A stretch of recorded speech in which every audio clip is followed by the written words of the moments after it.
আরে কি রে ঋত্বিক? আচ্ছা ঋত্বিক, তোর এই জায়গাটার কথা মনে আছে? এই জায়গাটা মনে থাকবে না? এইখানেই তো তুই 5 মাস আগে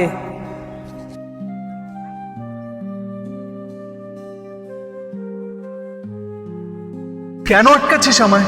বাঁচতে শেখ বন্ধু, বাঁচতে শেখ। কে বলতে পারে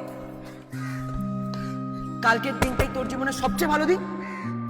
মনে আছে তাহলে? সেদিন যদি তুই না থাকতিস তাহলে হয়তো আমি আমার জীবনের সব থেকে কঠিন সিদ্ধান্তটা নিয়েই ফেলতাম। আর আজকে তুই নিজে। হ্যাঁ, তো কি হয়েছে তাতে? শোন বন্ধু, সেদিন তুই আমায় কি বলেছিলি জানিস? তুই আমার হাতটা ধরে তুলে বলেছিলি, বাঁচতে শেখো বন্ধু। কে বলতে পারে কাল তোর জীবনে আর একটা সুন্দর দিন আসবে না? বলেছে। আর আজকে তুই তাহলে কেন নিজেই মৃত্যুর সঙ্গে খেলা করছিস? কেন? কি হয়েছে বল? হতাশার সময় একটা সিগারেট নয়, একজন প্রকৃত বন্ধুই আপনার সঙ্গী হোক।